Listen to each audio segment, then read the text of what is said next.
On this week's show, we're discussing Astro Bot soaring into the Game of the Year contention, the plight of the Concord as its servers are shut down after just 2 weeks, and Space Marine 2 tearing it up for the Emperor. All that and much, much more on this week's GamerGuild Podcast.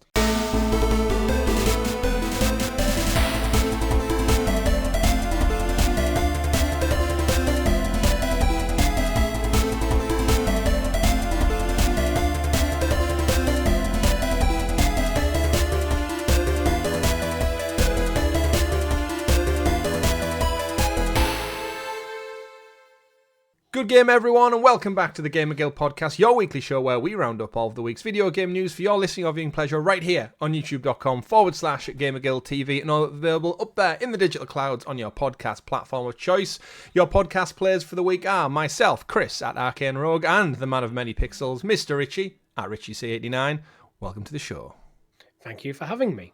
You're welcome. I know we do that every week as like a formality, but it's been 420 episodes. That was started off like as a miss thing. It's like, you know what? It's a funny recurring joke. I feel like people appreciate it. It's also like a polite British way of just introducing people to the show. Thank you, welcome everyone. Any new listeners who've started following the channel of late, welcome to our weekly podcast where we're going to get into it. And we do have a great show lined up for you all. So thank you very much for tuning in. Plenty of news and discussion, as I said. Astro Bot soaring high, Concord crashing low, and Space Marine just tearing it up out there in the world. So before we get into all that, don't forget to like, subscribe, ring a ding that bell so you're kept in the loop with all the great content we do here on the channel, like this very podcast, like our weekly live streams, and quite often a retro look back as well, with you, the wonderful audience out there, the fantastic folks who support us, help us bring you better quality content. Don't forget to follow us at GamerGuild TV across all social channels.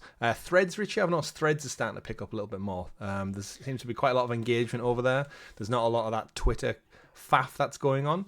And I think it's one of them Threads kind of like launched Fred? Like as Threads. That launched kind of like alongside of a couple of others when Twitter was like dying after Elon Musk took over. Absolutely. I just never bothered switching over. I don't really use Twitter that much anymore anyway, so yeah, it's social media overload. Threads seems to be a more polite, nice place to hang out yet. The cynicism and poison of the internet hasn't quite got hold of it yet. I don't know if that's for better or for worse. It's also owned by Meta, who own Facebook and Instagram, which is one of the things that I'm not sure I want to give them even more of a monopoly over social media. I think we just need to accept at this moment in time we are heading towards a future, like a Total Recall Skynet future where everything is owned by one of 5 global corporations, and we're here today to talk about some other global corporations in Microsoft, Sony. Become the 6th. I mean, they can buy us if they want. Well, I'll take a payout. But of course, thank you for everyone who supports us. Thank you, amazing support of our guild heroes, the members of the channel who support that extra bit further. And we're bringing you a special 5th year anniversary at the end of this month, 28th of September, Saturday. Put it in your calendar, folks. We're going to get together and do a full day worth of live streams. We will be doing this show live, so we'd love to see you all in the comments. Any questions, get them in there. If you do have any questions, actually, we are planning on doing a Q&A session that's not news related, so if you want to get questions in for the show, for me, Richie, Tom, Rob, anyone like that, drop them into our Discord server. There's a specific thread for questions. We'd love to hear you and just talk about things maybe outside of gaming a little bit more that isn't stuck within the realms of a 1 hour podcast. We're also going to be playing some games, of course. It would be a bit foolish of us to celebrate 5 years of gaming content by not playing any games. Gears of War 2, I think we're going to kickstart, Richie, with like kind of a nice meaty lengthy stream. I'm well aware in the doc I've wrote Gear If War. I was very tired this morning. He has. Gear If War? Question mark. And as a special extra, we're also going to be doing some console ranking. I've seen this happen on a couple of internet podcasts out there at the moment. We're going to get together with you, the audience, maybe some special guests, and rank all of the video game consoles throughout time. Where do they sit? S tier, A tier, B tier, C tier, throughout time, yes. I'm not sure we could go that far because there's stuff that came out in like the 80s and stuff we just haven't touched. If you look at the tier list maker on the internet, it has like everything. So some of them will have to go off purely aesthetics. If the box looks cool and funky, it might get a high rating. If it looks like a trash mess, we rank it lower. But that's I suppose as long as our justifications are there. Like, we've not played it, this looks like badass. Yeah, absolutely. Futuristic as all hell. So we're going to be looking at that. I'm also putting in preliminary, maybe look at our trophy reviews, Richie. We're both big PlayStation gamers. We have quite a couple of platinums under our belt. I think a bit of self-reflection on this year and the years gone by of what are just some of the best trophy runs that we've had. And then probably, of course, we'll end out the night with some drinks, probably some pizza at some point. That's usually the trend. And some games with you, the multiplayer audience out there who've supported the channel through and through for half a decade. So we can't wait. We will not be playing Concord. We will not be playing Concord, and it's not impossible to play Concord. We might light a candle in its respect. But of course, we'll get into all that later on. Like I said, just a few short weeks, and we'll be here Saturday the 28th. Do join us for our GamerGuild TV celebration of 5 years. This past week, we did have a live stream go up on the channel of the one and only Astro Bot. He's here. I do have a story I'll get to in what we've been playing about Astro Bot and why I absolutely hate Amazon. Not the rainforest, the suppliers. You heard it here, Chris wants to get rid of the rainforest. I want to get rid of all rainforests and replace them with lake forests. To make the Amazon a lake. flood the jungles. But realistically, I played Astro Bot, did a first look at it. There's about an hour of the initial gameplay, the first few opening levels. And have I played a lot more since? Damn right I have, but we'll get into that when we get to the news. So, Richie, before we do get into all that, let me know what you've been playing in these past 7 days. I have finally platinumed Shadow of the Tomb Raider. He's done it, ladies and gentlemen. I did it. I think last week I'd already rolled credits, but I've got the platinum. There wasn't actually... The trophy list isn't actually too bad, apart from the Deadly Obsession trophy, which is you have to complete the entire game with Deadly Obsession, and...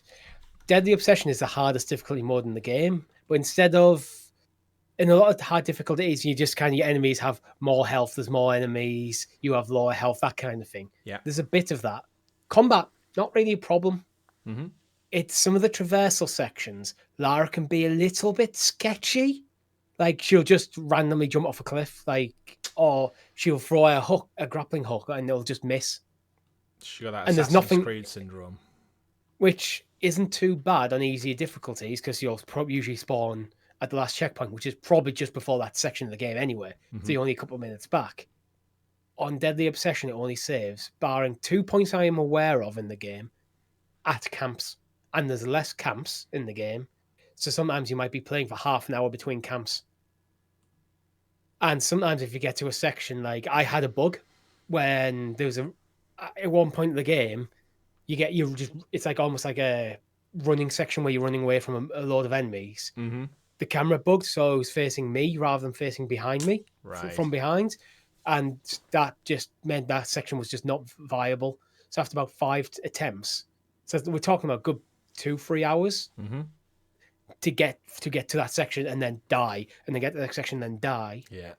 Then realizing there was a bug, trying to work through the bug by trying to spin the camera quickly and then die. Then giving it a few days and uninstalling and reinstalling the game to get through it. So you persevered? I persevered. Lara would be proud. It's definitely doable, but it's just one of them things where for a game that just has a lot of traversal sections, it's just not as precise as you want it to be. There's still some bugginess. I had this with Uncharted as well, actually. It's not as clean and crisp in the traversal as you remember it to be. Can it ever be that crisp with just the format of how games are done, and a lot of it's on the player's directional stuff, and you know what I mean? It has its directional stuff has its limitations because you can only have so many hit points and grapple points, and you know what I mean? Limitations, but there's ways you can interpret. There'll be sometimes you're on a cliff, Lara's reaching out to jump to the next thing, and then she'll just not grab onto it. Yeah. So she's doing the animation to show I'm safe. Yeah, but then not. So there's stuff like that. It's yes, I think there could be another layer of polish. It didn't bother me at all until I played on Deadly Obsession. And it's because of the saves with the camps, and it just is a pain. How far we've came from the Lara that was able to jump forward and sideways only. Yeah, remember that? Oh well, you have to edge up to the end. You have to literally move her to the right degree you want, and then do a front roll or a front flip. And even then. But, you know what? Overall, love the game. It was just a shame that the last trophy I was working on did sour it a little bit at the end, but It's why they're I'm the glad I last got it. ones. It's why they're the last ones. So what are you moving on to after this then? Now Tomb Raider's put to bed. I picked up Star Wars Jedi Survivor in the sale on PlayStation. Because I've said loads of times in this podcast, I'm not going to talk it to death. The only reason I stopped playing is because of personal situation. I'm basically not around my Xbox that much. So because it was on sale on PlayStation, I'm trying it on the Portal. I'm only a few hours in. I've only done like the first area on Coruscant. We all I've know kind of just got off Coruscant. Yeah. Come on, Richie. We're all friends here. Just admit you wanted the trophies. That's the real It's not. reason. It really isn't even that. I was like, because I was around my girlfriend's a lot. I was having to try and play on my phone, and I know you can get things like key sheets and backbones. I don't think my phone is a big enough screen to have a good gaming experience for that style of game. So I just couldn't get away with it with my key sheet. The Portal is just that little bit bigger. It's a comfortable experience. It's like playing on the Switch. Yeah. So I'm quite happy to do that. That's fair. It's a great game so far. I'm glad you've gone back to it because I think you'll really, especially after playing Tomb Raider, it's so similar in a lot of its game design and just traversal and mini segment open worlds and stuff, just with lightsabers and more. It's ironic. Star Wars Outlaws comes out and go, oh, I fancy a bit of Star Wars game. Yeah. Oh, let's go play a Jedi Survivor Absolutely. instead. Well, speaking of Star Wars Outlaws, I've had obviously another week on. I've probably put another 10 or so 15 hours into it, and I'm happy to say, and I've seen a lot of discourse online, it gets a lot better. So I was quite happy with it last week, and I was enjoying my time in it, but actually the further you get in the story and the more the game does open up and allow you to explore the world, the open worlds, plural, that are in that galaxy. I'm at Tatooine now. I've done the whole Mos Eisley area, and just they're so beautifully realized, but the dynamics of the world, I think now I'm free to explore 4 planets and space and all the kind of intricacies in between. I'm really enjoying the way the syndicates play off each other, the exploration, that typical Ubisoft, like looking for secrets, finding things, reading intel logs that are to do with the wider Star Wars lore. And again, it's just really refreshing to do all this without the hindrance of Jedi and Sith being like the focal point of the whole story, and actually just having it be, I'm into some shady shit. There's a heist on the horizon. I need to gather a team, and to get that team together, I need to go do little missions, little fetch quests, little like just typical Ubisoft stuff.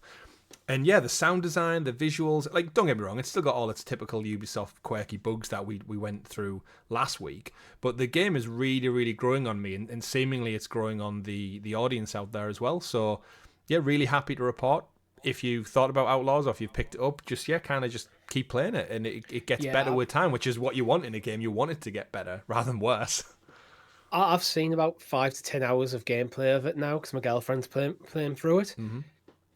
I don't understand some of the harsh criticisms from some of the critics. I'm forgetting the fan stuff. Fan outrage is just, I'm not interested at this point. Some of the actual usually respected critics giving it maybe 3s and 4s. I don't understand that. Yeah. I don't think it's a 9 out of 10. It's nowhere near. For me, it's somewhere between a high 7 and a low 8.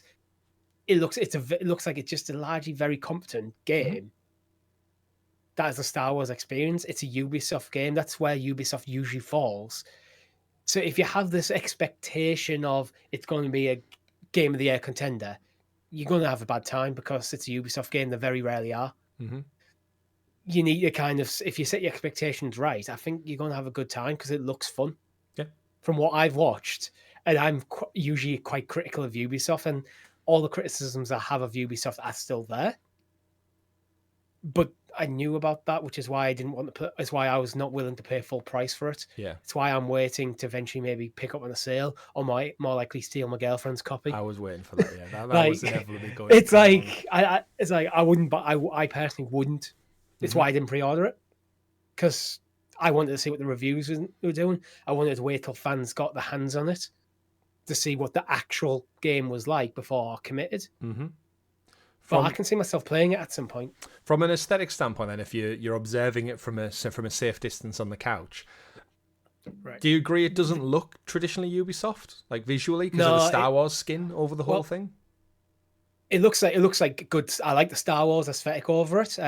My girlfriend's had some complaints if you know the cyan blue. She said she found it in some places difficult to read. Yeah, is that not an some of the accessibility UI thing elements you can change potentially? Maybe, but she doesn't usually mess around with stuff like that. But that's the standard, and she's struggling a little bit. I didn't have an issue. I do think some of the UI elements aren't very good. Sometimes they're too small. I'm not clear. That's one of the things that gets me when you're on the speeder. I was talking on the stuff on the bottom. Yeah. You know, when sometimes it's like it'll say R3. It's like, is that R or L? Because it's a bit blurry, and she's got a 65-inch 4K TV. Yeah. There's no excuse for that. That should be better. Yeah, I think a lot of stuff can be tweaked. I think they went with the Star Wars aesthetic, and they've almost like pigeonholed themselves into it has to ultimately look like that, rather than give themselves a bit more flex with what do we need to do for the gamer from an accessibility standpoint. But it's the stuff on the bottom. It's all quite slightly grayed out white. It's really a bit too small and not very clean and crisp. Yeah. When you're watching it, looking at it in 4K on a 65-inch TV, it might be even a 70-inch TV. It's massive. It's getting bigger, folks. So if on that size of TV, if you're in resolution, you're struggling to look at the UI elements. God knows what you're doing on a crappy 10. A crappy maybe on your CRT TV in the basement. Well, I wasn't going to go. I was going to say like a 40-inch 1080p TV, which I've got downstairs. Yeah. Can you? So I think that's something is patched. But I'm nitpicking here on a UI element. Can you remember when we used to play GoldenEye on a 4-player split screen on like a 10-inch, 15-inch screen? That's madness. But yeah, I agree with some of the little bugbears. My biggest gripe, what I've found so far, is the mini-map in the open world. So when you're on the speeder trying to go from area to area, and you have to follow set paths, and there's like cliffs blocking your view, and you don't know how to get to the location, you have to pause it to go into the map to see where the road is, and then leave it. And then when you're driving at such a speed, and like any driving game like GTA or The Crew or something, and you're like, is it this right? Is it the next right? Or is it there a bigger right coming up? I'm having to pause it mid like 100-mile-an-hour sprint to check, then go, oh, I've missed the turn off that I was supposed to do. Just give me a mini-map, Ubisoft. Just a little tiny blue arrow in the corner with a tiny, small, vague overview of the area that I'm in, so I can see when the right turn is coming up. TomTom and Google Maps have had it in real life for decades now. They've went for the compass style rather than the mini-map style. I know there's a few other little things, like you mentioned, well, sometimes if you approach a settlement, there might only be one road up. My girlfriend approached the settlement from the wrong direction. So the settlement was based on the top of some cliffs. Because she got too far, it dismounted from her speeder and said, "You're not allowed to use your speeder here." Oh, it just chucks you as off. if because it detected her as in the town, even though she wasn't. That's one of them. Like, you need to kind of tidy up your boundaries, guys. Polish, yeah. I've had it when I've rocked up to bases and be like, "Oh, this is the location I need to get to start the mission," and I rock up and they go, "Hey, you're not allowed here, under arrest," and then it goes wanted, and then it restarts me back from somewhere else, and I'm like, I didn't even know what I was doing or that I'd arrived yet, and it just polish, but Ubisoft polish. It's Ubisoft. We're just nitpicking. We are nitpicking. But overall, I'm thoroughly enjoying it, and I will be returning to it after I've probably got the platinum in another game, which we're going to get into as we move on to the news, because of course it's Astro Bot, folks. But we can't talk about that until Richie introduces us to the graciously gathered GamerGuild Gazette, aka the news. And as always, the news is brought to you by our wonderful guild heroes, the fantastic folks who support us that extra little bit further, just like you can. From as little as 99p, you get this show early, other content extra early, stickers and badges next to your name in the live chat, and of course, your undying love given to us to bring you better quality content for another 5 years, potentially.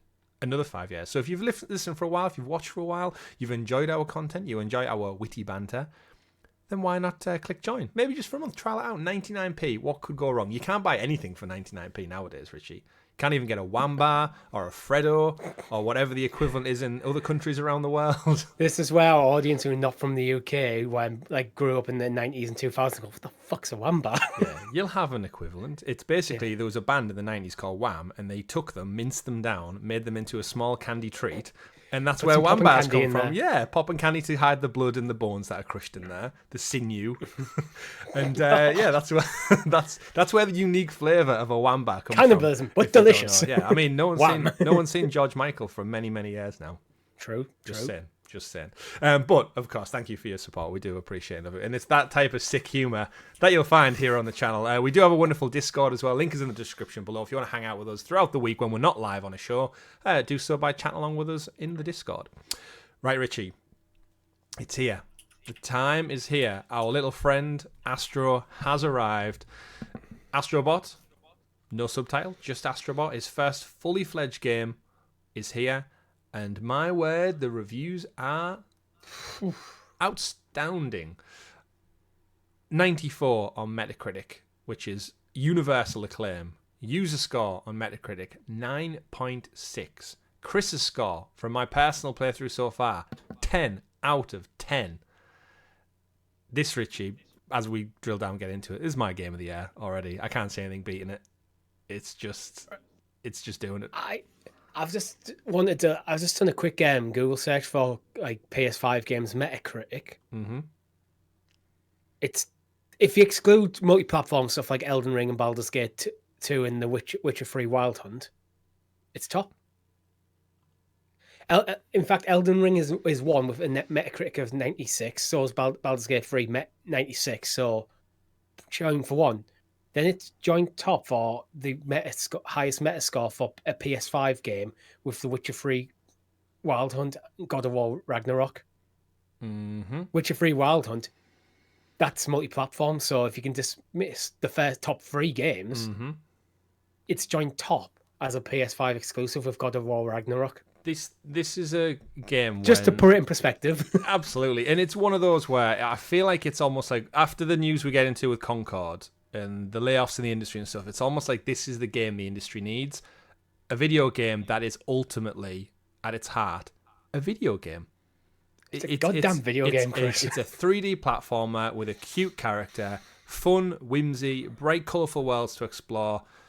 No death and violence. I mean, there is a little bit of violence. You do whack a lot of things. But you know what I mean? It's like fun soundtrack, colourful, imaginative, creative. Like every superlative word I could use.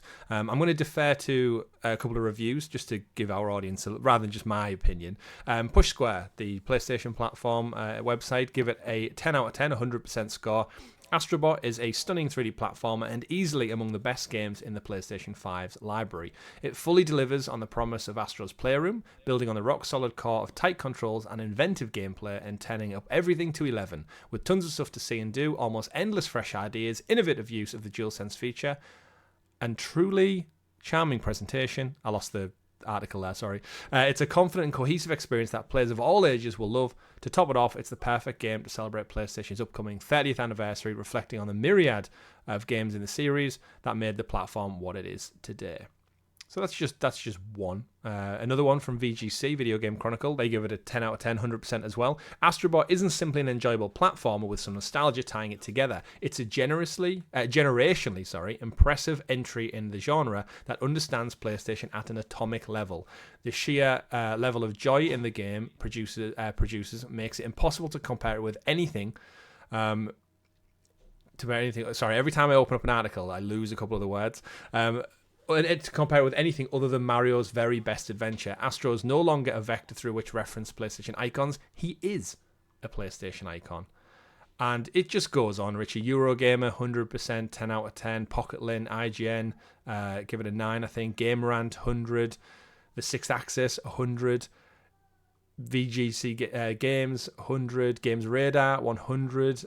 You can just keep going, basically. It is pretty much what I hoped it would be, and I'm happy to say after playing it for probably about 10 hours since its launch on Friday, with both myself on my save and also with the wife in the spare time on a separate save as well. Got to keep us separate. Ask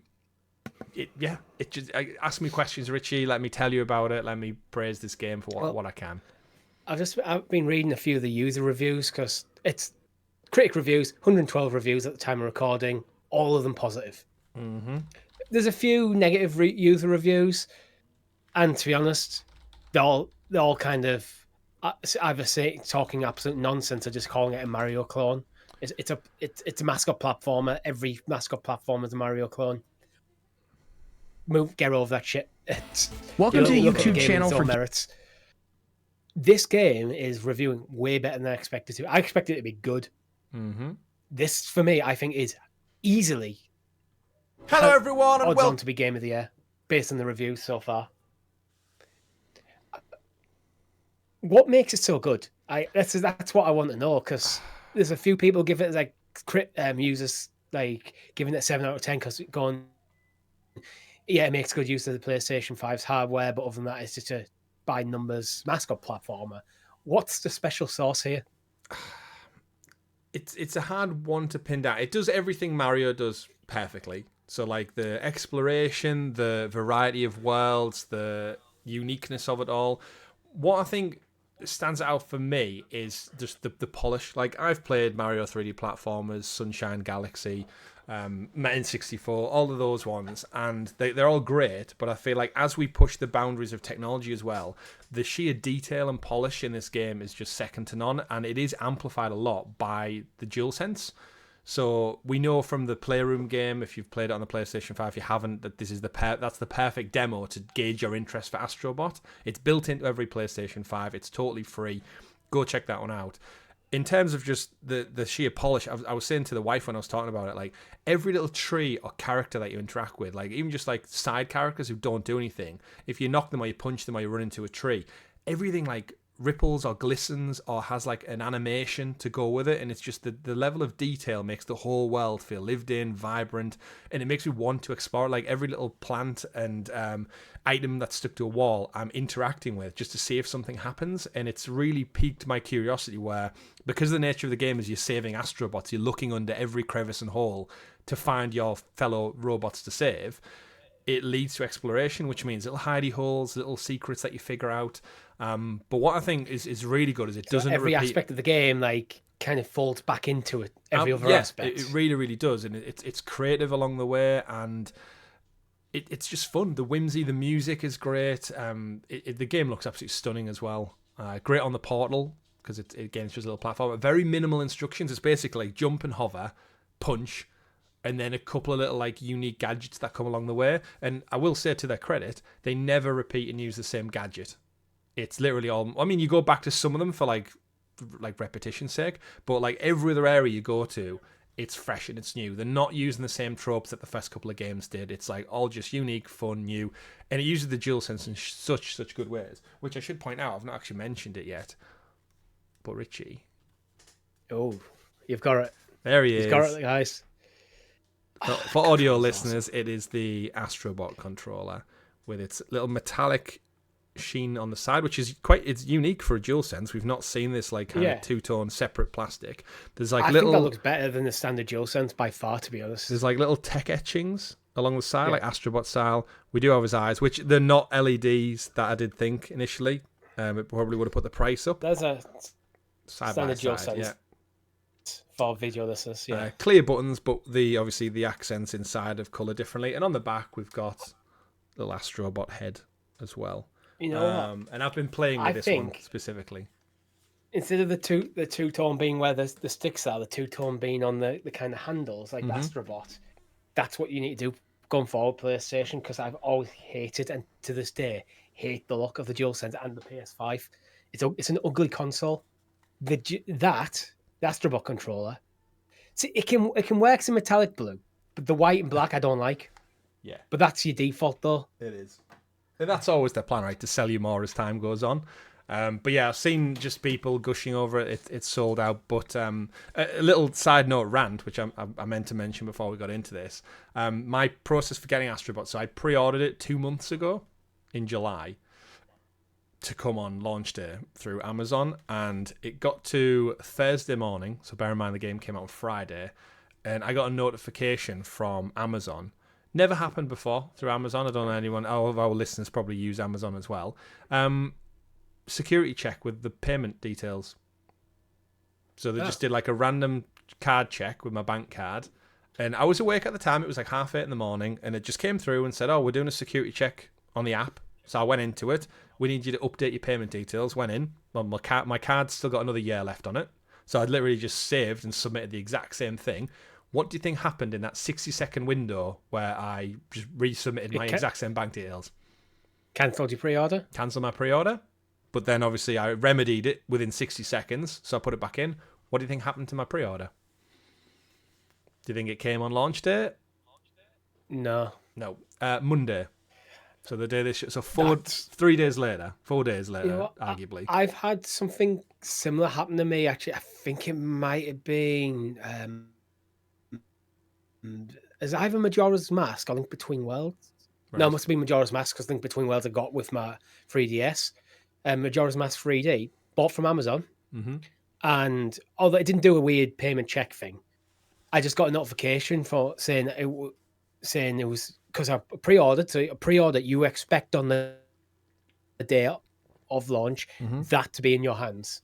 If it's at 9 p.m, still the day of launch. It sucks, but fair enough. There's always a window. They moved the delivery the night before. I checked and it was due to be there tomorrow. Woke up the next day to check, and it moved to like 2 days later. And there's like that. Actually, at that point, I contacted them and going, "What the hell's going on?" It's like meant to be, and they hide the customer service hotline and stuff. So it took ages to find. And to be honest, I stopped using Amazon for about 2 years because I was that pissed off with the lack of customer service. Because it's not customer service; it's customer appeasement. Yeah, well, they're not there to help you out. They're there to shut you up. Yeah, well, that's it. So I got in touch with them naturally and was like, that's not acceptable. Like, I've literally pre-ordered this, and I put it the equivalent to when I was explaining it to my mother over the weekend, because it was a birthday present from her to me. So not only did it have, like, obviously, it wasn't, I mean, it was a birthday present, but I wanted it day one. I didn't want to wait for it. After waiting 2 months. Well, that's why you pre-order stuff, to get it day one. Exactly. So I contacted get all the bonuses. That's why you pre-order. It's like due to one of your security checks, which I appreciate. They're for fraud reasons and stuff, which I don't mind. But it's essentially, I've just got in the queue for a roller coaster. I've queued for 2 months. It will convert that into hours. So I've queued for 2 hours. One of your staffs came along and went, "Excuse me, sir, can I just check you've got a valid ticket for this theme park?" "Yeah, there's my ticket." "Okay, no problem." And then they've put me at the back of the queue. It's like, what the hell did I do? I did nothing wrong, except for my entire like launch day plans and stuff were ruined. But shout out to Argos, of all places, for coming in clutch. They had them in stock day one, and they also had controllers, like just to collect in person, like the Astro Bot controller. So I got both, cancelled my Amazon order, which then is a whole other story, Richie, because they kept trying to send it out. So I contacted them twice in the web chat and said, "I don't need this anymore. Like, you've missed the launch day. It's no longer needed." They went, "Oh, it's at our centre getting dispatched now." And I said, "But it's not coming till Monday. So you've got 3 days to take this out of the cycle and just not bring it to my house." Look, it's like, look, this is cancelled. I'm not paying you. Yep. If you send it out, I'm not returning it. I mean, that's on you. I would have returned it. But so they took the payment. I wouldn't have done. If they're messing me around, I would have went, "Look, if you send this out, I'm not returning it." Because that's you I'll view this as you gifting me as it for my troubles. I mean, I also wanted my money back, so there's something where they'll. I'll be like, you give me my money back, but if then you can't like, if you still end up dispatching this, it's not my problem. It's your problem. Yeah, I mean, the way I had if you want it back, you'll find out on eBay after cancelling it.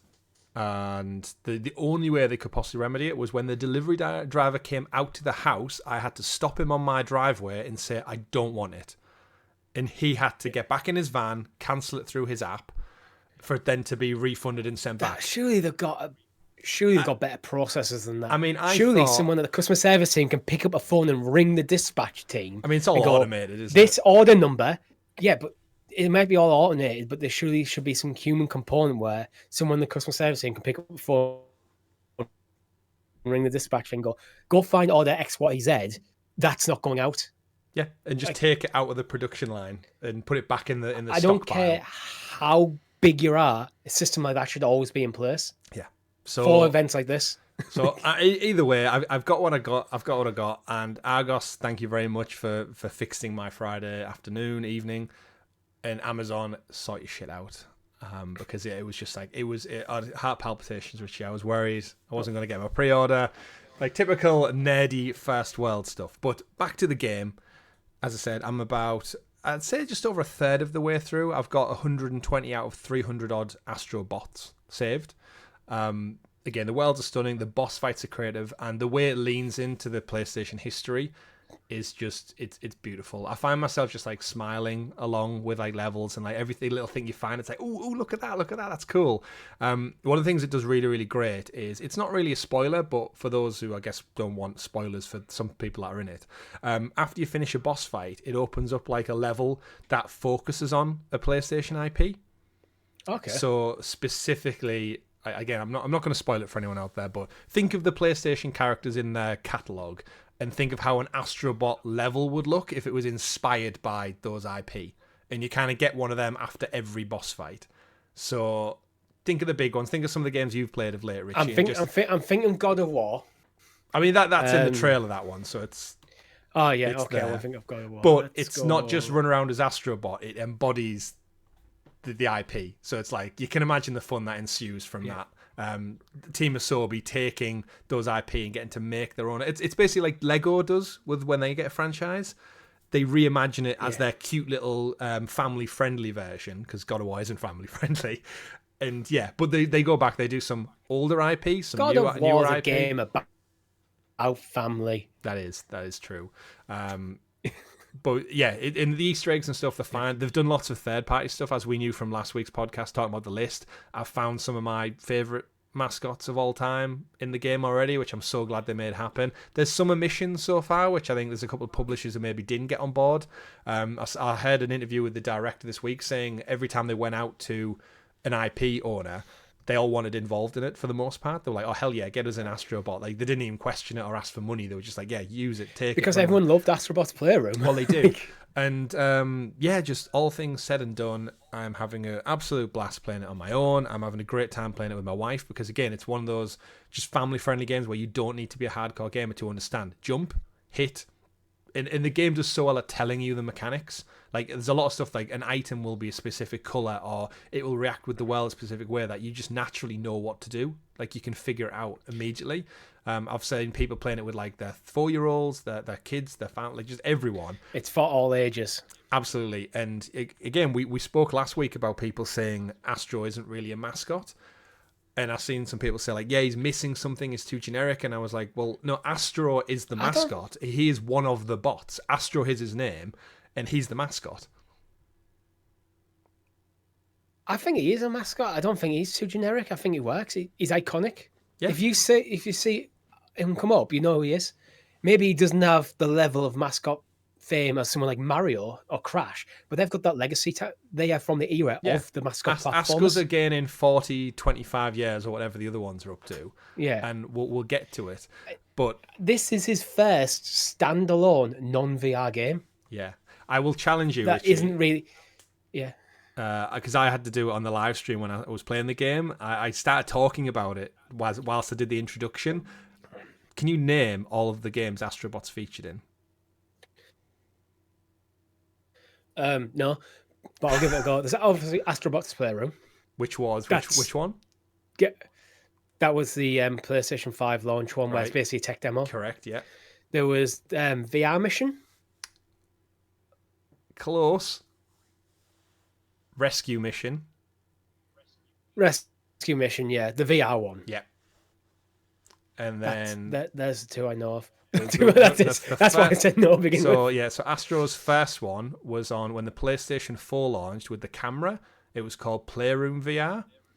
And you had the connect the camera. So it would set up your living room and it would show you where your couch is and where you are in relation to the TV. And when you shook your controller, all the little Astrobots came out of the camera and landed on your living room couch. And you could kind of move your arms and legs and knock them flying all over the place. So it's kind of like an AR game. Yeah, it's essentially the iToy from PlayStation 2, where you'd knock one, they'd fly at the glass and hit the screen and go and slide down it. So yeah, this is his fourth entry, essentially. But it's his first. Yeah, it's his first proper standalone game. Yeah. You can maybe count Playroom, but to be honest, it's a tech demo. Clearly intended. It's a tech demo. That's what it is. Mm-hmm. It doesn't hide behind anything other than that. Yeah, and they all were. And again, if you get a chance to go back and play VR, like the Rescue Mission game was fantastic. And essentially, I think I maybe praised it at the time, but picture Mario 64, but you are in the world. So your VR character, you're like a little alien guy, and you look down, and your character has the headset on, and you can see Astro at your feet or in front of you, or sometimes he climbs up to eye level when he's up a ladder on a bridge. And you control him still, just like you would in a 3D platformer like you do in this game. But he's there, and you're in the world with him, like kind of overseeing him like a godlike figure. And it's quite surreal being in a 3D platformer, but actually being in the 3D platformer.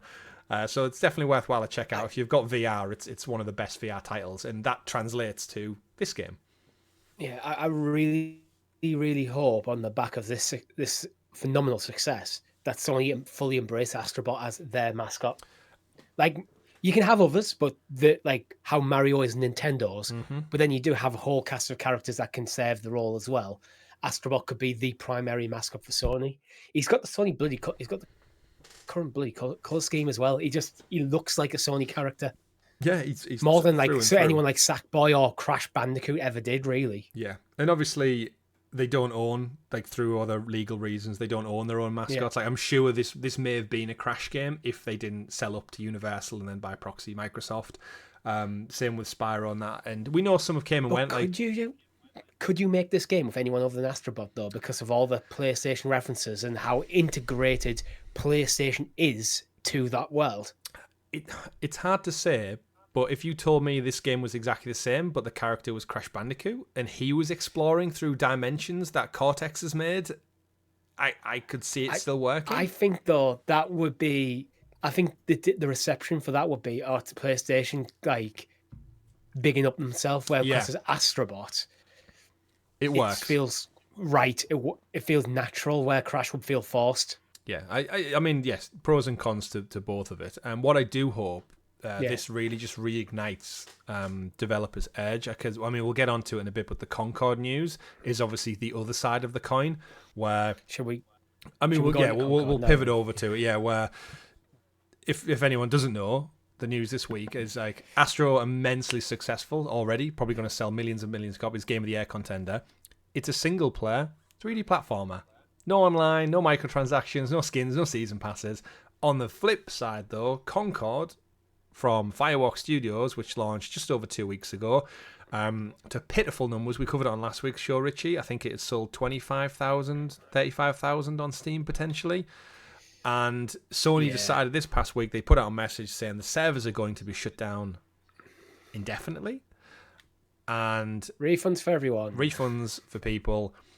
And it's offline. As of time of recording on Sunday the 8th of September, it's no longer viable. It's done. And we don't know they haven't told us what's going to happen. I'll read from the PlayStation blog regarding an update regarding Concord from Ryan Ellis, who's the game director at Firewalk Studios.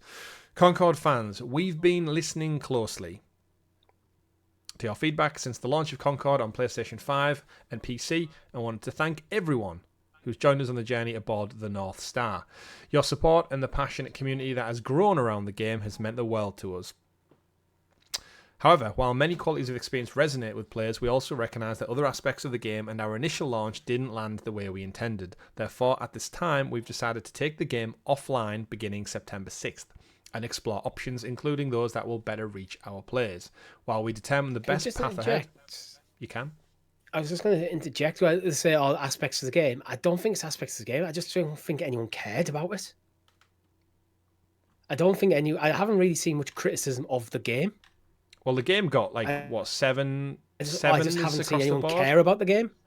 Yeah, but it's not like that's not a terrible game. I haven't seen people go, "Oh my god, this is an absolute broken mess" or anything. I've said, don't care. Yeah, it's good. It's a good, competent arena shooter with heroes. But as no one cares about.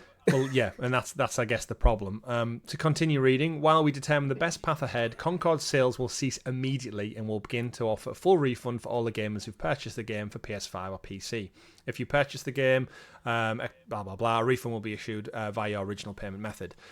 And then it goes on to tell you that Steam, Epic, other refunds. Once refunded, players will no longer have access to the game. We'll keep you updated, and thank you again to all the free gunners who've joined us in the Concord Galaxy. So that's the official PlayStation blog post. Where do we even start with this? This is unprecedented, right? I've never seen a AAA backed budget game from anyone really come out. We've seen them come out and then maybe fade away, and like Ubisoft did it with Hyperscape, where it was like it did okay and then it dwindled off, and then they just ended up pulling it for server price reasons, surely, but not within 2 weeks. Usually you see a year for stuff like this before they start pulling the plug. I mean, they highlighted their roadmap. 2 weeks. They barely got the roadmap announced and out for like the first 2 seasons, and it's dead before it even had a chance to take off.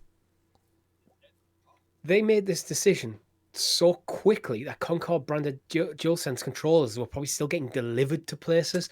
There were probably shipments of the box version of this game still in trucks going to retailers. Well, especially if it's fucking Amazon. Yeah. Yeah.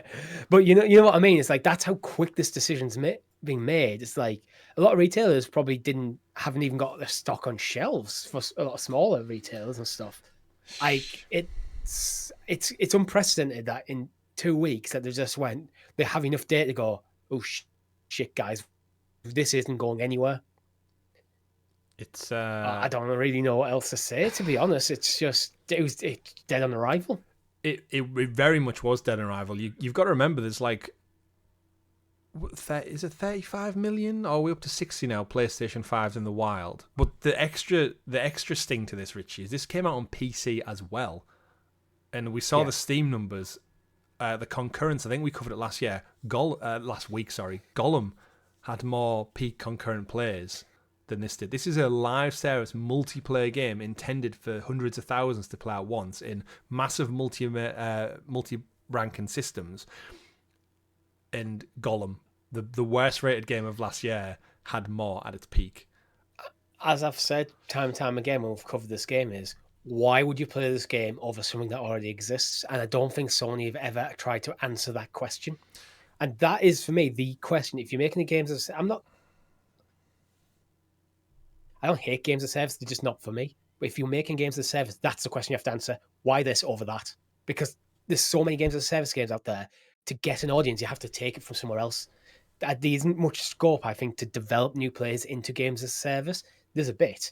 But really, you're looking at someone else's audience and trying to steal them. Yeah. It's saturation point. You have to give a reason why. Why should Overwatch players abandon Overwatch to come over to Concord? What's the answer? The characters and stuff, like some of the trailers look a bit quirky, it could be interesting. I don't think that's enough to sell this game. It's not enough, and I think there's a lot of things that have kind of compiled to its ultimate failure. And I think, as you're saying there, a lot of it is, who is this for? And if you want the crazy heroes and stuff, like Overwatch has that. If you want the fast frenetic shooting, like Apex has that. But they've been doing them for years now, and this is a game that, if it came out in 2017-16, it probably would have garnered a much better audience. But unfortunately, it looks like a Guardians of the Galaxy clone, which back in 2016, we'd had one movie. The second one was about to come out, I believe, and we had the whole Avengers thing. That's done and gone now. Like, that Guardians of the Galaxy team is disbanded. They're no longer really prevalent in pop culture, or at least anytime soon. The MCU is at a low point as well. So you've got a Guardians of the Galaxy clone, but if you want to play a Guardians Galaxy game, there's one there. It came out in 2018, and it was fantastic by Square Enix. So go play that. If you want a shooter with Marvel characters, guess what comes out later this year? Marvel Rivals, which is a hero arena shooter, but it's got the IP, and it's free. Which free to play, I think, is probably huge for the younger audience. We've got the money to buy a game if we want it. If you're 15 years old, you're on pocket money. Mm-hmm. £40 is a lot of money. It's a lot of money for me. But if you don't have that money, it's like, why would you pay £40 for a game when you could be continuing to play the game you've always played with your friends? And that's the thing with games as a service. It is about the community. People will play your game because their friends are playing it. Yeah. Helldivers, it's a separate conversation, I think, because of what that game is. It's not. Well, I think that's partially the problem. You're saying it was free to play. Yeah. And it's not free to play. Sorry, that was one of its biggest hurdles to get over. I think Helldivers coming out of £40 and having the wild success it did, I think it's almost put Sony in a place of hubris where they look at it and go, well, it worked with Helldivers. We did PC and PlayStation multi-release. We made a shed ton of money. Look at the hype it got. Let's slap £40 on this, Concord as well. And there's a lot of things that it's not getting. Helldivers was a sequel, albeit it wasn't very well known the first one, but it was a sequel. It mirrored a lot of the Starship Troopers goodwill, I feel, as well. And ultimately, it was player versus everyone else, not PvP. So you didn't need anyone else to play Helldivers. Like, it benefited it, but you didn't need it. This game rests on so many more things, and I think, as you said, Helldivers didn't have an equivalent out there on the market. Concord does. And it's got games that Overwatch was Game of the Year in 2016 for a lot of outlets. You're comparing Concord to a game it's done its hard work. It's got the plaudits, and it's got its audience. And you need to take away from that sheerly by doing a poor quality mirror image of it. It isn't enough in today's world. Well, my brother loves Helldivers, by the way, because he loves co-op games, Mm-hmm.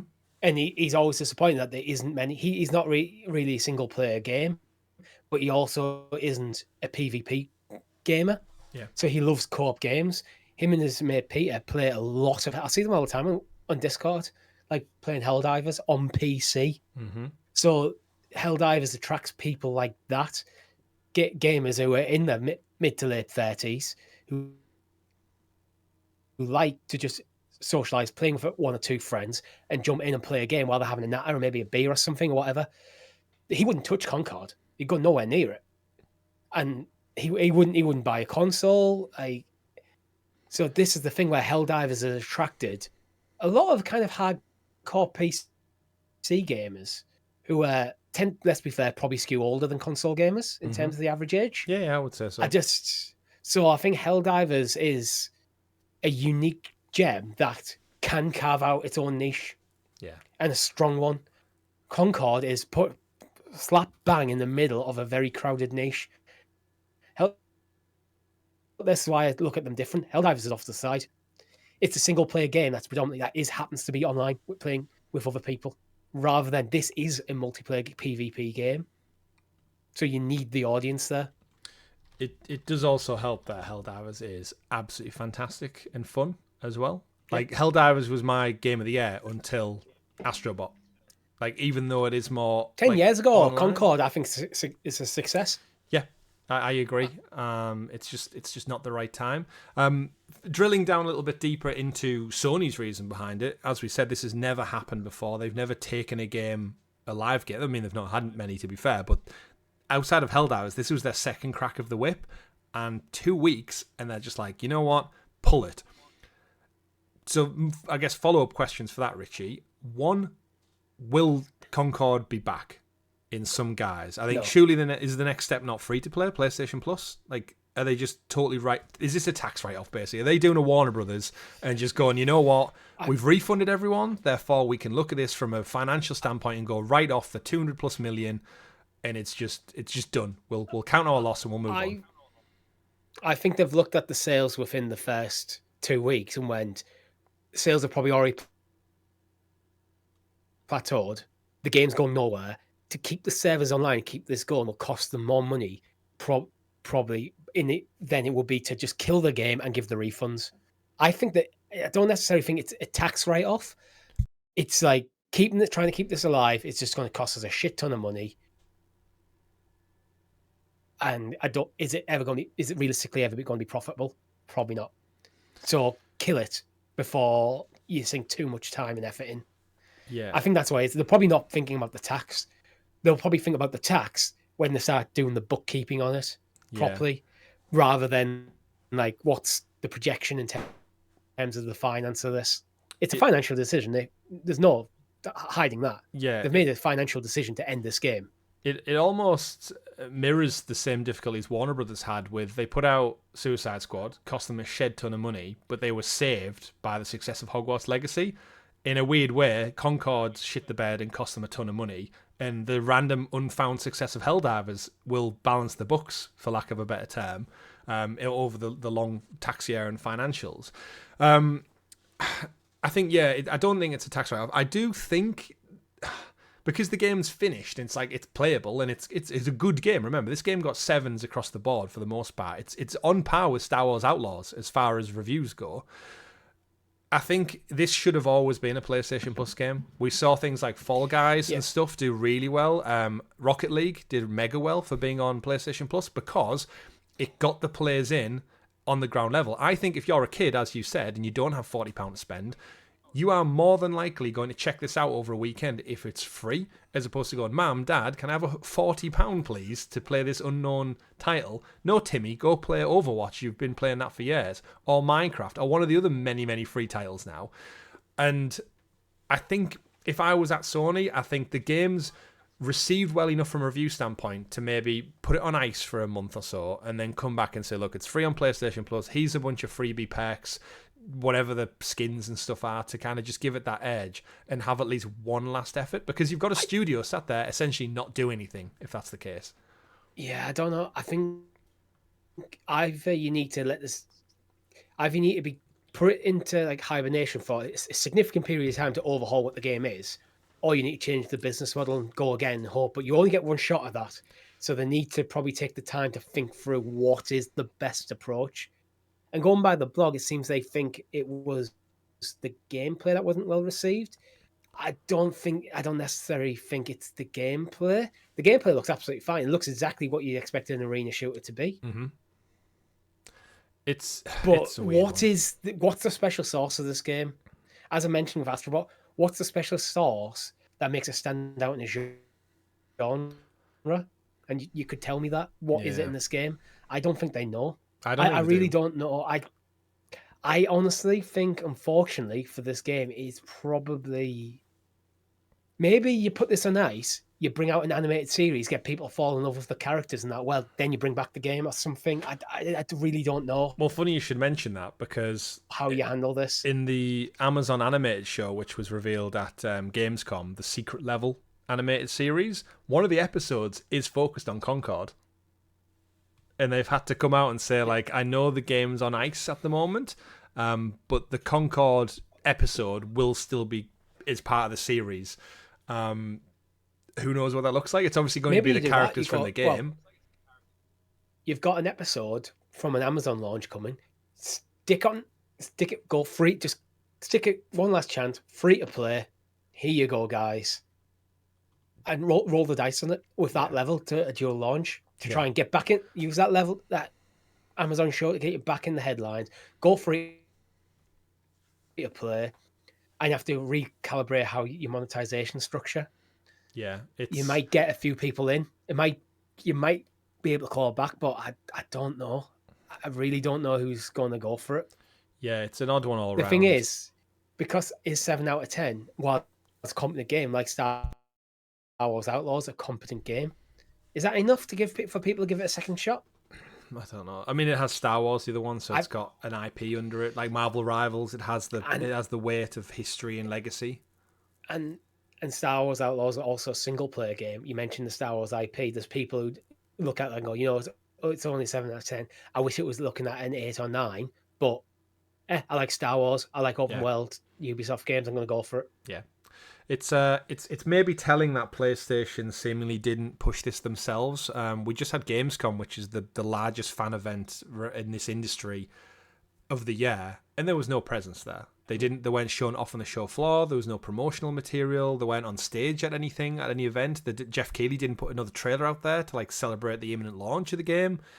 So it makes you wonder internally. Should have been doing tournaments and all sorts. Yeah, it makes you wonder internally, was this done? And I guess my follow-up to that is, was this game just already so close to the finish line that Sony was like, just get it out? Because I reckon this decision was made when they made the decision on Last of Us Factions. I think they all got together, went, right, what's going through? And they went, well, Factions is a good year or so out and it's going to cost this much more money because it's Naughty Dog, so it's going to cost more to produce that quality. Concord, what about you? And they went, we're about 99% done. It's like, right, you guys can go out. Naughty Dog, knock yours on the head. We're not doing it. Helldivers, you're ready to go. You crack on. You know what I mean? Like, I feel like this game was already so far done, they might as well have put it out, whereas Factions wasn't. It's too far along for its own go. And it's done that bad. They've just went, you know what, right, it didn't work, bring it back. We should have just canned it. I think they've been maybe a bit lax with the marketing because they've done a handful of trailers and stuff. But I think the marketing for a game like this, the games as a service, you're better off doing the rounds of like influencers, getting a load of Twitch streamers together in a room, getting them playing games, get them on a month on the lead up to go to all the big outlets, go to the smaller outlets, like with a decent fan base and decent following, especially for live stream content. Put it in the hands and have some games with the developers on hand. Yeah. Like, that's the kind of thing I think this game kind of needs. Because if you put this in the hand of a bunch of Twitch streamers who are like doing hundreds of thousands of views in like a stream, yeah. So then you got hundreds of thousands views that is worth of eyes on it. Yeah, but then you're still asking for 40 quid. And then got this Twitch streamer who, let's be fair, being cynical here, getting paid to say they like the game, is telling his audience that he likes the game. Like, it's a whole cacophony of, I don't know, it's a miss. Really. It's a miss, unfortunately. My next question, I guess, to follow up on all this is the future of Firewalk Studios. To put the finances into perspective for this is their first game. So aside from this game, they have no income. So Naughty Dog, yes, they can factions, but they had other titles bringing them in money. Firewalk Studios formed in like 2018, I think it was, and if you recall, they were acquired by PlayStation only last year. So they saw enough in them to buy them and make them first party last year. But there was an article this week from the head of do you remember Knockout City that was made? I think it was like the dodgeball game. The head of that studio was interviewed by GamesIndustry.biz, and he said, based on what he knows about live service, because that's what Knockout City was, 50-person team would come to about £500,000 or dollars in labour every month. So Firewalk Studios, as it stands, have about 150 staff, so triple that, and it's been in development. It's between 1 and 2 million. Probably pounds or dollars a year. And they've said a month. Concord's been in development for 8 years, which is a bit odd because the studio was only founded in 2018, so the dates don't quite line up with what they're saying. But Concord at £40 a pop for the people who did buy it, if it made, say, 25,000 sales, that's like $1 million. But AAA games, if it's polish and its quality, tend to cost probably between 100 and 200 for what we're seeing. So this game's been eaten in the red for many years up to launch. They've made $1 million, but then they've offered refunds for everybody, so that surely that's eaten up and gone. So this game is just a sunken cost of probably about £250,000. You got a studio who have no income. This is their first game, so they've not brought any like gravitas with them, like, oh look, it's the next game from Guerrilla, it's the next game from Bethesda. It's just new studio, new game, absolute failure. My worry is this 150 support studio, are these just done? Are they destined to be shut down with everyone else, or do the team get a second go at it? Because this is Sony's probably biggest loss in their history in terms of money and negative press. Well, I think that's the thing with games as a service. Either is a hit or not. There's very few. Yeah, it's fine. It did well enough. You don't really get that in games as a service. Either it succeeds or it doesn't. It's a big gamble. I think they're done. I think the smart business decision, unfortunately, is this studio is done.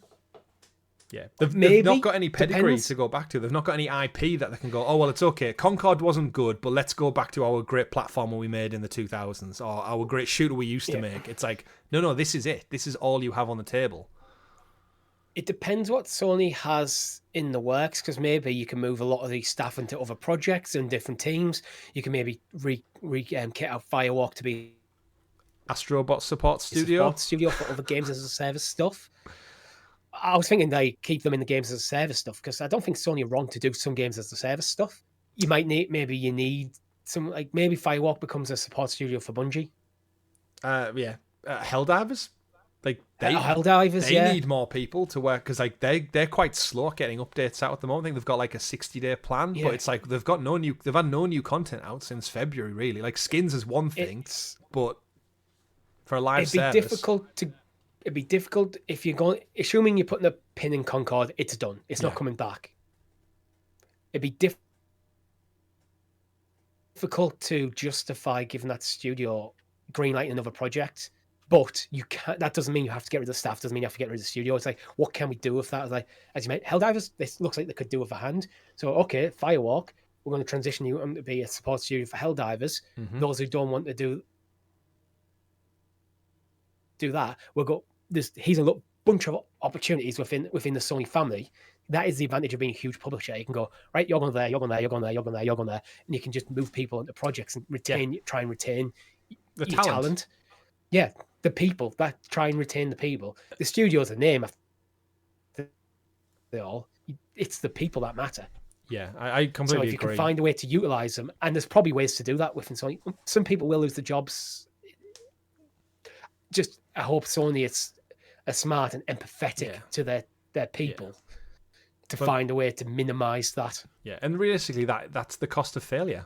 Like, you put out a product that cost £250,000 and you made no profit at all, it seems. Like, zero. Zero profit in an industry that's mega rich. So it is zero profit because they're refunding everyone. Yeah, absolutely nothing. So as far as looking at the people there, like the game looks great, looks well polished and finished off, and it reviewed well. It just didn't land for whatever reason. It was the bad choice that was maybe 8 years too late. But I agree with you. Out of 150 staff, you could easily go, right, Arrowhead, there's 50 support staff to help get some new Helldivers content, because Helldivers was a mega success. I think Helldivers suffered from the Division problem, where it was so good, they got caught off guard. They had no roadmap plan for new content. Just like the Division ended, and everyone was like, whoa, we want more Division content. And Ubisoft were like, oh shit, our team's working on other things now, and they're now backtracking. So 50 more people added to Arrowhead would be hugely beneficial. Astro Bot just came out, mega success. They're going to want to turn around another Astro Bot game ASAP. So what do? Astro Bot, it's Asobi, 60 people, Richie. Give them another 40 from Firewalk. You're up to 100 now. That helps polish and get another game out sooner. What's Naughty Dog currently working on? There's people there. Insomniac could probably use more people because they've got a million things on the go. Got a million Marvel properties. Santa Monica, they've got studios that there's probably scope for to take on people. Who's making VR games for Sony anymore? No one, seemingly. You got Bungie. There's going to be for scope there. Obviously, you got Helldivers. There's got places for people to go. So we agree, Firewalk. You mentioned how this game. Yes, as a studio, I hope they keep the people. Yeah. You mentioned this game was like 8 years ago. 8 years ago was kind of the height of Overwatch. Mm-hmm. So they're already chasing the trend, and it took them 8 years to execute. Yeah, This is where the flip side of Astrobots, if it's taught us anything, it's like do what you want or what you think is right. How many times we hear developers say, "Well, we wanted to do this, but the board or the chair people said." This is what's popular in the industry. We've seen Warner Brothers mess up with it. We've seen Activision. We've seen Ubisoft. We've now seen Sony mess up with it. We've seen Xbox do it with Redfall. Redfall would have been a much better game if it was just a single-player vampire story. But no, it had to have the multiplayer, this and that. Suicide Squad, you can't just slap an IP on it and it does well. I think the industry needs to take a long, hard look at itself and go, stop chasing trends and set them. Be creative. Yeah. Use your talent to tell amazing stories and have fun experiences. Stop looking at what everyone else is doing, trying to copy that. Do your own thing. And hopefully Astro Bot is showing that that's the kind of the direction you want to be going in for success. Out of curiosity, I just Googled Fortnite Battle Royale. That was 2017. That was 7 years ago. Yeah. So this game has been in conception longer than before Fortnite Battle Royale. So that's the timeline we're talking. It's too long for a game like that. Too little, too late. You need to be in front of the trends for games as a service. Because if you're lagging behind, you get Concord. If you're in front of it, you get PUBG. Yeah. PUBG is a buggy, kind of janky mess, but it revolutionized the entire genre. Yeah, by doing something new and original, and that's the thing. And the movie industry, the TV industry, they all suffer from it, originality. But if you get it try right, to be too safe. Yeah, but they went too safe, and it's bit them in the ass. Yeah, and in another world, Concord with the characters and the IP, because again, the characters seemingly look like a witty, fun group of what the gun runners or something. But maybe if it was a single-player story and they were your sidekicks and they told a great story in that world of space exploration and maybe visiting a few planets, we would have all been sat here going, you know what, that was hilarious. I laughed so much playing that game. The gunplay was fun. But instead, this is what we get. I'm thinking like a comic take on Mass Effect. Yeah. So, but RIP Concord, I guess, maybe. We'll see if they're back in some guys. If it goes PlayStation Plus, we'll probably check it out at some point. But for now, that's it. Let us know in the comments below if you were playing Concord or if you're going to play Astro Bot instead. No, if you had, maybe. Back to Astro Bot, what I was thinking of actually is like when you're saying about what happens next. Would you like to see an Astro Bot kart racer? Oh, that could be interesting. With all of the IP. A Sony mascot kart racer with like Astro Bot as like kind of the lead. Astro Kart. Yeah. I'd take that. Astro Kart racing. Oh, and like weapons, you can have things like Kratos' axe, which you can throw at enemies because it has a lock on and comes back. Now to you're thinking. You got Aloy's different arrows. Yeah. Spider-Man's webs to like traps. And if you look at the history of mascots, that's what happens as well. Is you do a couple of games in your series, then you do a kart racer, then you do a Mario Party-esque game where it's loads of fun multiplayer mini games, and that's what you do. The other thing I was thinking, I mentioned about all the PlayStation IP that was scattered throughout it. Obviously, you can't keep doing that because eventually it's like, right, we've done this now. We've seen all the PlayStation characters, seen video game history. I kind of think they should go the Lego route and just do a Disney and a Marvel and a Star Wars one. Like, imagine an Astro Bot game, but it's Han Solo skin, it's a Jabba skin, and you get to go to all the planets in Star Wars, but as Astro Bots. You get that whimsical Lego feeling instead. Marvel could be a good start there because they've already got Spider-Man. Yeah, I mean, Astrobot. Spider-Man's the intro. Yeah, and Astrobot's got Iron Man features. He's got his laser feet. He's got his suit he's on, I guess. But yeah, I think there's something there with Astro. Like you said, I think probably half an hour ago or so, you said about he can embody multiple characters. So if you've got an IP and a franchise that's got multiple characters and you want to explore those worlds, I'd quite happily walk around like a Disney Magic Kingdom as Astrobot, and I get to bump into random characters like the Beast from Beauty and the Beast, and there's a level that happens in that world. Like, yeah, that's family-friendly fun all over the place. If you go the Disney route, you've also got scope for like the cross-pollination of things like Dreamlight Valley. Yeah. Well, use DLC for Astrobot DLC for Dreamlight Valley. Yeah. I mean, Dreamlight Valley is kind of that. Like, take that world, but let me run around and like collect coins, like Astrobot gameplay, but in that beautiful world. I actually couldn't see them doing that for Dreamlight Valley. Dreamlight Valley is very strict on the core Disney cast. Yeah, but future potential for Astro Bot. You're not going to get the Marvel stuff in there. Yeah, it's huge. I could see it. I could see the Concord characters. Actually, Concord don't show up in Astro Bot, I don't think, which is quite telling as well. It could be just a time of development thing, though. It could be. Moving on, though, we've got another kind of where I want to go. I guess, original IP, Richie. Just as a quick one off the back of as we're talking about kart races and how we can get into it. We'll cover this quick. Yeah, Sony's chief financial officer Hiroki Totoki. I still love that name. After the announcement of Concord being pulled, he was interviewed by the Financial Times, and he said we're lacking in the early phase of IP, and it's an issue for us. One thing that you need is IP. That's step one. In the same article, it goes on to say, and if you don't start creating or buying those that do, you're at risk of someone else doing it. He's referencing Sony in general, so that includes like film and anime, so it's not just the gaming sector. Okay. But I just wanted to say they have plenty of IP to fall back on if they need it. Resistance, Killzone, Uncharted, Infamous, Wipeout, Twisted Metal, Little Big Planet, RIP, Jak and Daxter, Sly Cooper, Bloodborne, where's the sequel? Gravity Rush, Parappa the Rapper, Medieval, Horizon, Ghost of Tsushima, Last of Us. They have plenty of original IP, more so than nearly anyone else in the industry. Nintendo have been leaning on their IP for 40 years now. It's very rare they do something new. They might have the order. The order, I didn't get that on the list. But there's more than enough. The studio was shut down. Potentially, I don't know where the rights are, but maybe Meta, whatever share the rights they have, might be willing to sell. Yeah. But if you look at just ring them, give them a general franchises, like I get the movies, like they've been struggling with things like they've got Ghostbusters, they've got James Bond, but everything new they put out doesn't really land. But I do have to go back again. Concord. Would Concord have done more if it was a Killzone game? And you're bringing in an existing fan base who are maybe hungry for another thing in that universe. Yes, it might not be a single-player story that they're familiar with, but it's got the characters of the Hellghast and stuff. It's got the solid gunplay that you expect. But Sony are like, no, we're going to go with a brand new IP with unknown characters, as opposed to maybe leaning on the history a bit more. Shadowfall was the last game we got in the PlayStation 4 launch for Killzone. I don't know. Resistance? I think the hero shooters genre is very, very full, and you've got Overwatch is probably the biggest exponent of it, but then you got things like what's it called, Valorant, which is a free to play one.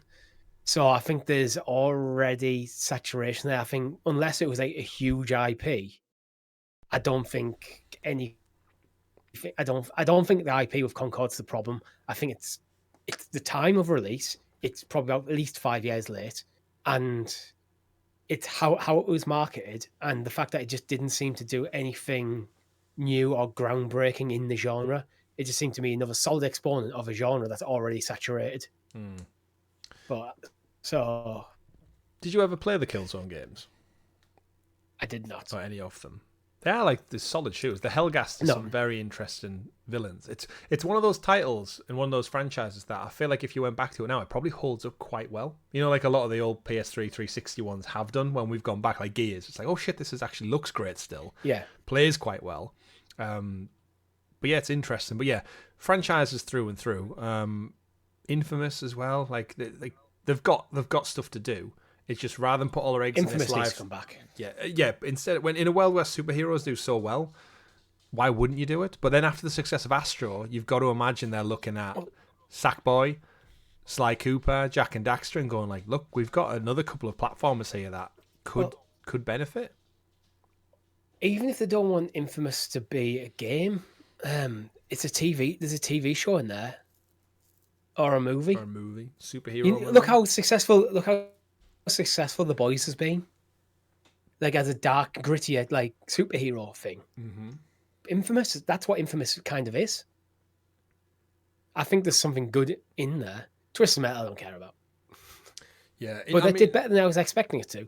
Yeah, I mean, some of them, like Infamous in particular, is kind of stuck on the old generation as well. Infamous 1 and 2 are on PS3. Like you can't play them on PS4. So I feel like maybe test the water with a remake or a remaster of the 1 and 2. Yeah, you can play Second Son on PS5. So that's okay. I'm thinking outside of the gaming space, taking these gaming IP outside of it and see how it could work. So something like Medieval, I think, as long as you get the comedy right, I think there could be something hilarious movie in there. Yeah, nothing groundbreaking, but a good family-friendly comedy. Yeah. Or even just a kids animation show with a quirky skeleton guy who explores different worlds and stuff. It could work. They have plenty. They have absolutely plenty. Instead of greenlighting 50 more Horizon Zero Dawn projects, like a movie and a series and 10 more games, why not look wider? But I think it's interesting. I do actually think the success of Astro will maybe spare on 1 or 2 more platformers. I wouldn't be surprised if we see Ubisoft react and go like, oh shit, let's get another Rayman game out. I've been saying we need a Rayman game for 5+ years now. So everyone who's got a platformer, I'm looking at you, Croc and Gex. You've got your remasters coming up. Like, let's get a new entry in this series. But Richie, let's pivot towards some news that's not PlayStation specific and look at the kind of wider gamut. Space Marine 2, or Warhammer 40k Space Marine 2, launches this week. It actually launches today, September 9th, officially. If you bought the deluxe editions, you'll have got it a couple of days early at the beginning of the weekend on all platforms.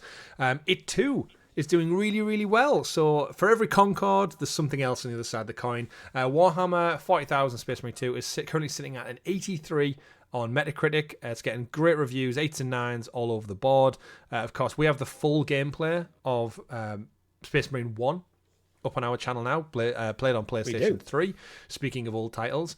And yeah, across the board, Richie, it's doing really, really well. And it's getting to a point where I'm tempted now to just pick it up. I've got Outlaws sat there. I'm 20 odd hours into Outlaws. I'm near the end of that campaign, but now I've got Astro Bot, which I'm probably going to platinum by next week, let's be honest.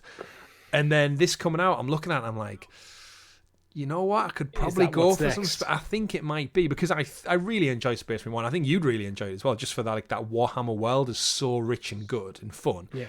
And it's gears. And this is from the people who, the studio that's doing it now. It's not Relic Entertainment. It's Saber. So these are the folks who did World War Z. And they've took the World War Z engine and the mechanics of the Hordes and applied them to the Tyranids, I think they're called in Space Marine, which are basically like alien. I know you've been watching the Alien movies with your girlfriend. It's basically they're just xenomorphs. Go in with your Space Marine. It's up to 3-player co-op online as well, which it's such a shame that you can't gift the second player to someone. So I would buy it and gift you a code to play with me, because I think this would be great on stream for 2 of us. But the game looks beautiful. It's running in Unreal Engine, and so far, just reading some of the reviews, I'll read from Games Radar. They give it an 8 out of 10. Warhammer 40,000 Space Marine 2 is an exceptionally larger-than-life shooter that raises the bar for all Warhammer adaptations. A dizzying sense of scale, along with some of the slickest combat around, will leave you often breathless, but always grinning. That's a great start. Again, visually, looks beautiful. I put it akin to just like a Gears of War game, and I think we both really, really enjoyed Gears of War 1 when we played it. Reading from GamerRant, they give it a 9 out of 10. Even without knowing the lore around Warhammer, this game does a great job at inviting new fans into the franchise by showing the unwavering courage, sacrifice, and devotion of these super soldiers. But that doesn't mean things are dumbed down to disrespect die-hard fans. Being a veteran of the franchise isn't essential to enjoy Space Marine 2. While it might further satisfy the experience, the universe is brought to life with such detail, it makes for a perfect getaway for newcomers. And I think that's what I enjoyed about Space Marine 1 the most, was just... it was such a video game. It was like, get into it, tear shit up, use a variety of weapons, melee combat, grenades, bombs, Gatling gun down hordes to your delight, and just, just that satisfaction you get from Doom, where I'm just kicking the shit out of monsters and it's fun. And that's what this game's doing. And I love the Warhammer world from back in my paint and miniature days. Obviously, I don't think this is one that you're going to pick up anytime soon, but I think it's one that we would both ultimately enjoy. Yeah, it sounds like another, like Astro Bot. It's a video game. It knows what it is, and it does what it is very well. And I think for me, it is on my radar, but I haven't played Space Marine 1. I don't actually have access to it. It's on PlayStation Plus, isn't it? But is it on like Premium or Extra? I don't think it's on any. I played it on PlayStation 3. Oh, you actually bought it on PS? I had the disc from back in the day, yeah. So this is where it would be nice to see the first one come to PlayStation Plus if it isn't already. No, I don't think so. And this come eventually. I'm not talking now. Today. Yeah, it's a game I'd like to play at some point. Yeah. It's not a game I'm looking at and going, need to play now because I'm already about to start Jedi Survivor. Mm-hmm. I've got Zelda Echoes of Wisdom coming in a few weeks, which I am planning a live stream on launch day off. If Amazon keeps their shit together. You never know. Amazon. And then I've got an eye on Star Wars Outlaws, and there's a lot. It's a busy back end to the year, and it's a big shame about that corp code, because I remember when It Takes Two did it. When if you bought a copy of the game, you got a code to invite a friend to play along, which I think was such a clever marketing move. This game's up to 3 people, so in your campaign you have yourself, and then you got 2 sidekicks. And when you drop in co-op, it's like a Lego game. You essentially take the body of one of those sidekicks, so that it doesn't impact the campaign really at all. But you can play through it with other people. But yeah, it's one of them where it looks fun. It is just basically how the coins land. So if I get through Astro Bot this week, and I'll probably go back to Outlaws. But you know me, I'm one that I like to see out a game before moving on. Yeah, I'm the same. But the edge of like just getting it, like the patient side of me is like, just hold off, Chris. You don't need to play it. I want to do a video for the channel. I think that's it, because I played one so recently. I'm ready to go for the second one, but finances cost money. Join from as little as 99p down below. Well, we don't actually take the money out of the account for we don't, but it helps ease the pain, at least, if I'm dropping another 50 quid on a game. Yeah, well, this is the thing where I'm at with gaming, is like, unless the game I want day and date like I do with Echoes of Wisdom, I'm just happy to hold off, because I got I think it was about 30 quid I paid for Jedi Survivor. Yeah. If I bought that a year ago, it's 70 quid. So this is why I'm happy to hold on. It's just a financial decision. Yeah. The curse of being an adult. Absolutely. And when we talk about success, and again, keep going back to it, but the Concord news, as I said at the beginning of this story, it had early access. So if you paid a little bit more, like £20 you got like a couple of extra Space Marine skins and stuff like that. It was Steam's top seller. Right, that's over the huge weekend. It's a huge thing. Yeah, it's huge. I can't actually see the numbers because the actual pitch is really, really small, but it looks like, I mean, it was number 1 on the Steam chart, so it pipped this week Black Myth Wukong. We've got a story about soon, ahead of like the usual like Counter-Strikes and Apex and stuff like that. But just to get there, and bear in mind, this is early access release. This isn't full launch, which is today, day of the show goes live. And yet we're looking at Concord going, it barely sold 25, didn't have more than 1,000 concurrent players. And a Space Marine, which for all intents and purposes is probably more AA, it's from the Embracer Group. It's a sequel to a game that's 10-year-old at this point. And yet, because of the IP attached to it, it's got this like resounding, it's done the marketing right, they've showed off gameplay videos, it's got a bit of everything, it's got co-op, it's got multiplayer, it's got like the Horde modes from Gears of War. Doing well. Henry Cavill's going to lap this up. We don't really have time in this show to discover, but is Embracer starting to find their feet a bit? Dead Island 2. did really well. Dead Island 2, Warhammer? Space Marine 2. Anything with a 2? Yeah. SpongeBob 2. Either way, I'm just happy to see them succeed because not necessarily embrace it, but the Space Marine IP. I'm happy to see anyone in the video game industry succeed because it's a industry I'm passionate about. I want success. Everyone succeed, please. Everyone, especially us. Even Concord. Even Concord, absolutely. But speaking of success, the follow-up story to this, I guess, is the continuation of Black Myth Wukong's domination. We reported last week it sold over 10 million units in 3 days. Well, after a further week on sale, the breakout success is following on from Palworld and Helldivers, and it's picked up the mantle. And seemingly in 2 weeks, it's now topped over 18 million units sold, which is adding an additional 8 from last week. So this is, again, huge. It's doing really, really well. There's a lot of people playing it out there, millions and millions of them. And obviously we know the implications of China added a lot of it because it's a lot of people who suddenly bought a game that maybe otherwise they wouldn't show interest in, like a westernized game. But you know what? Sales are sale, money's money, regardless of how much of it goes back into the Chinese government's pot. Black Myth Wukong, in fact, stellar success. So, you got Astro, you got Wukong, you got Space Marine, and one of them had to lose out, and it looks like it was Concord. I think we have 4 of our Game of the Year contenders now. I think so as well. I think there's Black Myth Wukong, Astro Bot, Helldivers, and probably Final Fantasy VII Rebirth. Whole thing earlier in the year. Is Final Fantasy getting shafted a bit, do we think now? Like it did last year for 16? I think maybe. I know there was a bit of like sales stuff when it first came out, but it's sitting on a Metacritic of over 90. Yeah. That's why I'm including it in this list as a contender. I think it's Astro Bot or Helldivers to lose. If Helldivers has a good back end of the year, it's probably Helldivers. But I think Astro Bot might pip it at this point. I feel like Helldivers took a little bit off the boil a bit. Not doing badly, but it's no longer the zeitgeist game as it was. Recency bias definitely plays into it to some degree. Black Myth, I think, is in the list. Mm-hmm. I don't think you sell 18 million copies in 2 weeks without being on the list. Yeah, I agree. It's one of them weird ones where it felt like quite a quiet year. Stellar Blade reviewed quite well as well. That was like 86, I think, give or take. But that's what happens is you kind of get through the year and you hit this particular part as we go into the final quarter and you go like, oh shit, everything's coming out, which is great for us because we get to talk about stuff. It's in the news and but yeah, as we wind down this show, Richie, I think last story of the week, Minecraft the movie, live action movie, has got its first trailer. Came out this week. I don't know if you've seen it, watched it, no, react to it. Honestly, I just don't care about it. I'm not a Minecraft guy. This movie is not for me. It's coming under a lot of criticism.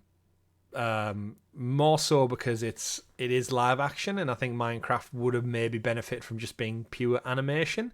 Jack Black is back, and he seems to be taking the flak. Didn't expect a rhyme there. Off the back, it's an interesting one with the Internet of Things, isn't it? Because I feel like because of the whole, I'm guessing you've seen like the Kyle Gass Donald Trump comment thing, and they cancelled the tour. Yeah, but that's not necessary. It's not, but you know, linked to not Jack at all. Black. But you know, the internet fact, works. He cancelled the tour because he didn't agree. Yeah. From what I understand on that. But by association, you know how the internet works. And then he did the voiceover for Claptrap in the worst reviewed movie of the year, Borderlands.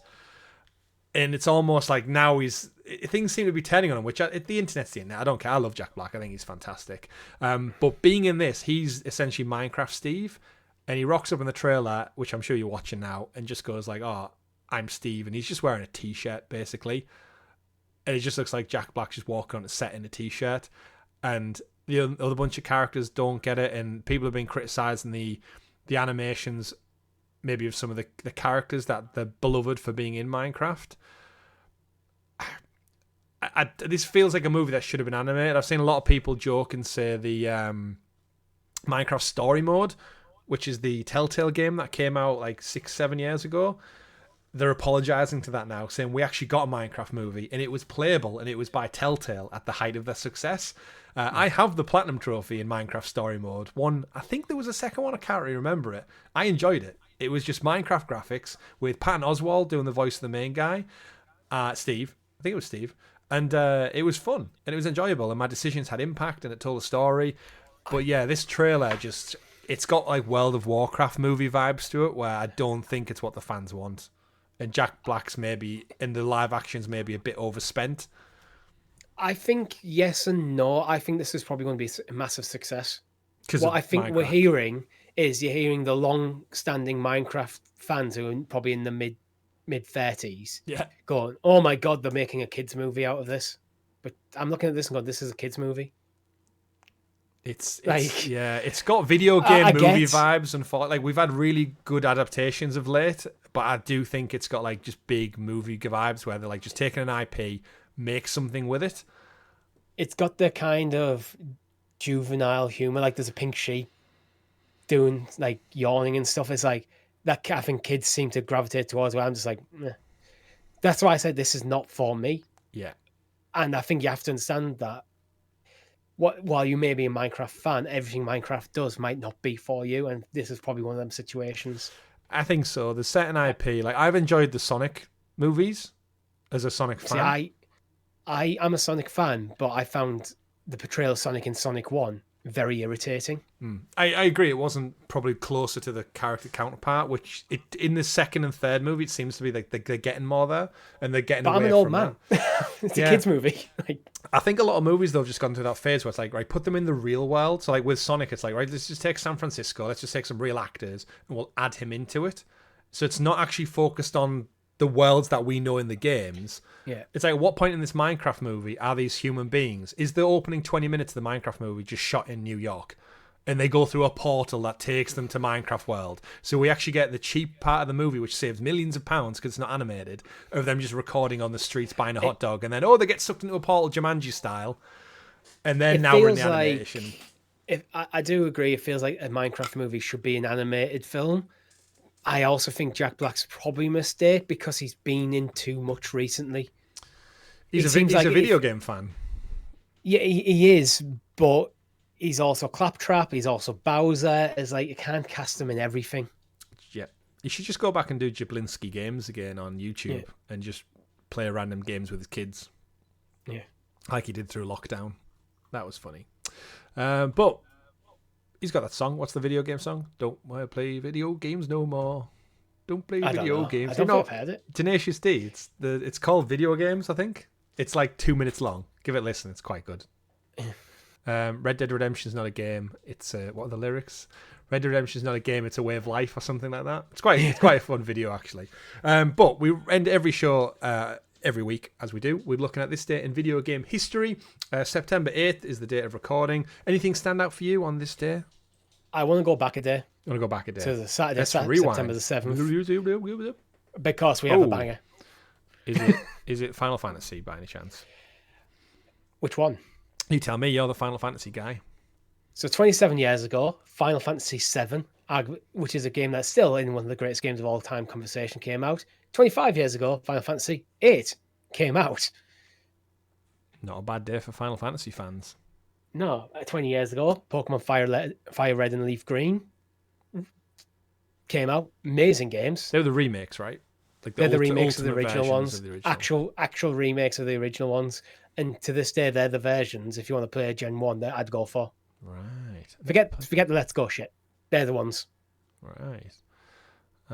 Any other ones? Mark of the Ninja. 6 years ago. Marvel Spider-Man. Yeah. I told you it was a banger. It was. I remember playing Marvel Spider-Man and just being like, swinging through those streets for the first time and being like, oh, this is so fun. Like, absolute escapism at its finest. Nothing really on the 8th, unfortunately, looking back at a couple of days. Going forward to the day this show goes live, 26 years ago today, Richie. Which one? Ooh, Parasite Eve. No. You're missing something massive, Chris. 29 years ago. Oh shit! Yeah, the actual PlayStation came out. Skimmed past that. Yeah, I was got Spyro the Dragon 26 years ago in 1998. Yeah. But you're totally right. The original PlayStation. It doesn't say whereabouts because I know it came out in Japan first.